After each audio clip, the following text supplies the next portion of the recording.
Well, I actually grew up in New Orleans and got all the way through high school there. Then went to LSU in Baton Rouge. When I was graduating senior, I was in ROTC, and they said, well, what field do you want to go into? Because I had some honors that helped me out, and they said, here are all your options. And I said, well, gee, I'd like to go into the Medical Service Corps. And I did it on the spur of the moment, no preparation, no forethought, but it sounded good, and lo and behold, here we are 45 years later, and it's been my career the whole time. I'm lucky to have a wife who works in healthcare also as a professional, and we have a lot to talk about, and our son has become very interested in both her work and in mine. He's now a sophomore at Ithaca College. With Catholic Charities, it was through Highmark, Blue Cross Blue Shield, and through Gateway Health. We had very close connections with the Free Healthcare Center, which is located only a couple blocks from my headquarters. At that time was at USX.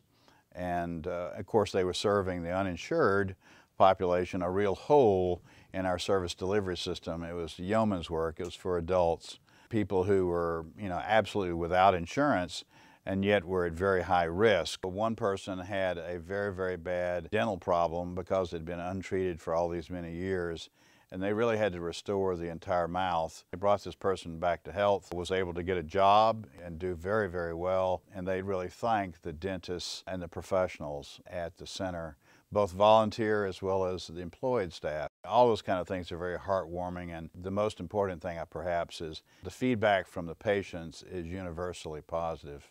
These are nonprofit organizations whose mission it is to serve the poor, to serve the uninsured, to serve those who are otherwise disenfranchised from our healthcare system. I took great interest in that and still do. They are really doing God's work, if you will, because they are serving those who others don't.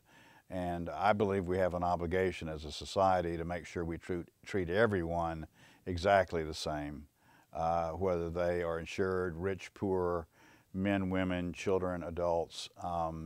And that's exactly what happens in those organizations. And I'm deeply supportive of that, and they really do fantastic work.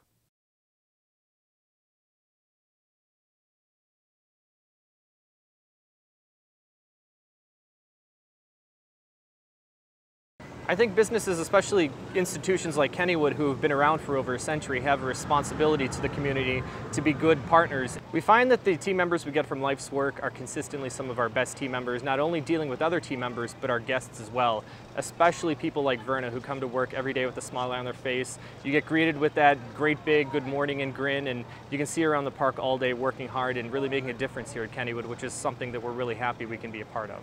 So, Verna, how long have you been working at Kennywood? This is my 12th year. What's your favorite thing to do? Tables and sweep. Yeah, do you like interacting with the customers?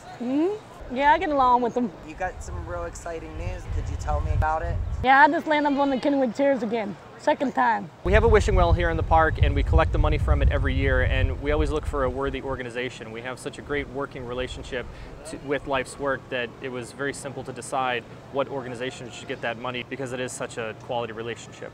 We work with a variety of different community organizations, including Project Bundle Up and Goodwill, and we're always looking to find new relationships as well. So it's something that is a part of the culture here at Kennywood, and it's something that we look forward to continue for decades to come.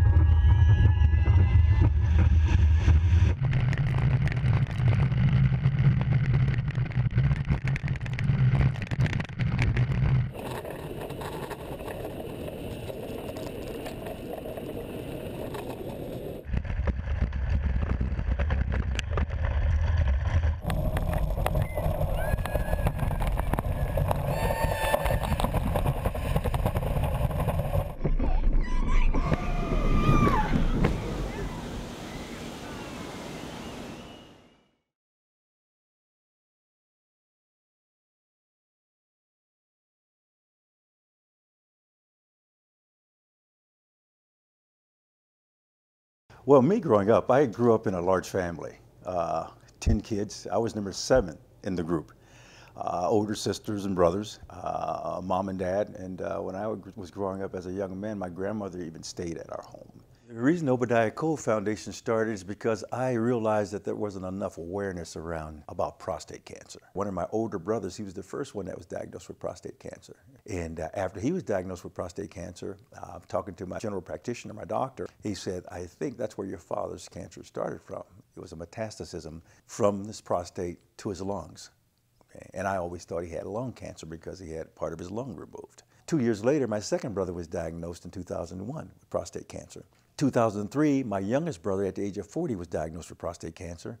And then in 2004, I was diagnosed with prostate cancer. And I'm saying, wow, golly, this is something that's running really prevalent in my family. And I don't hear much about it, okay? Something needs to be done. One of the guys that founded the walk here in Pittsburgh was a guy by the name of Jerry Livingston and another guy by the name of Jerry Boardman, and we became friends. They're both cancer survivors, and we began to talk. I talked to them about starting a foundation in Pittsburgh for prostate cancer, for awareness and education and blood screenings. My grandmother was a giver, my mother was a giver. It's just in the blood. And then I realized many, many years ago that it was more than that. It was a blessing. People that spend time giving to other people, they're blessed with something just a little bit different. We get excited about it being larger than what it is now. It's still something that we've only been working on for a few years. The men's disease has been around a long time. There's still over 30,000 men dying every year because of prostate cancer. It is something that's hereditary, but then again, it isn't hereditary because we don't know where it originates. Most African Americans, when they get prostate cancer, it's always the most aggressive. And that's why so many more pass away. It's very important that they start to get checked at an early age. This is something that can take you out, or if you catch it early enough, you'll be around a long time. There'll be other things that will take your life before prostate cancer if you catch it early enough.